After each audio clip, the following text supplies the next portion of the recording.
It's a very special thing to be a teacher. Yeah. You know, you're part coach, you're part emergency room nurse, you're part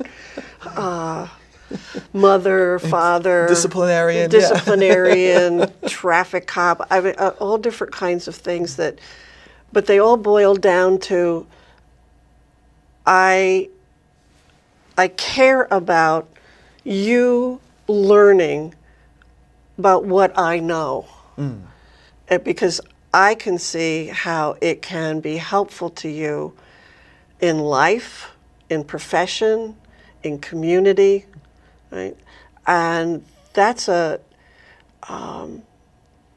very important mantle to wear and responsibility to do right by the students, you know, because they're coming for that, they're seeking that, and it's your job to deliver. And so it's a test of you, of your energy, of your background, of your commitment. Commitment, absolutely. Yeah. Absolutely. It's getting up to do what you do.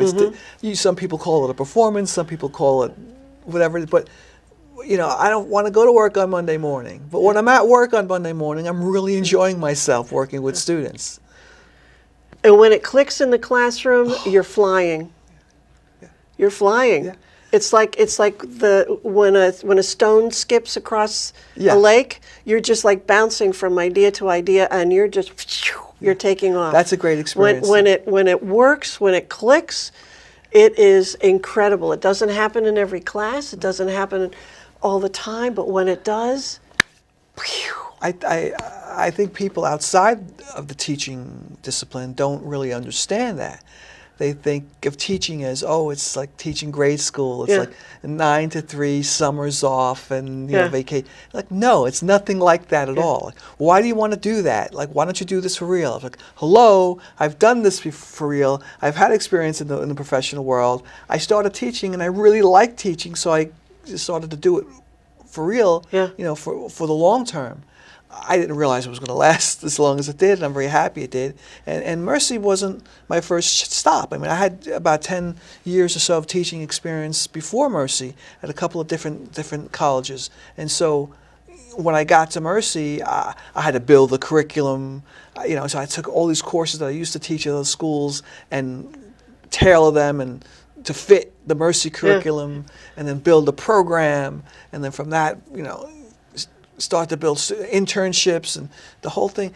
And then you see them graduate and they work in the field, and they come back to you, or they'll call you or email you and say, I really enjoyed your class. I'm like, hello, who is this person? And I got to look at my book and see who they are. Oh, I remember this person. And all of a sudden, oh yeah, they did this assignment, they did that assignment.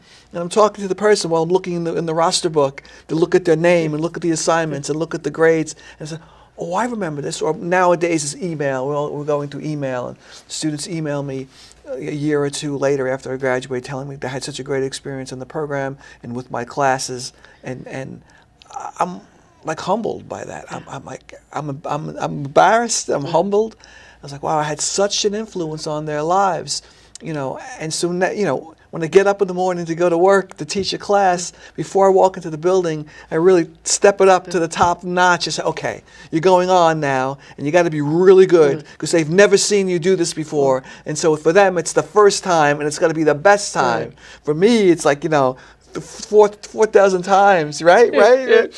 And you go, yeah. You turn around and look at the whiteboard, and you figure out what you're going to say as they're asking you the question, and you get it together. You turn around and give them the energy, the entrance, the answer that's supercharged, you know. And they're looking at you, and they got questions. They're raising their hands. Yeah, that's cool. Yeah, the room levitates. Yeah. Yeah.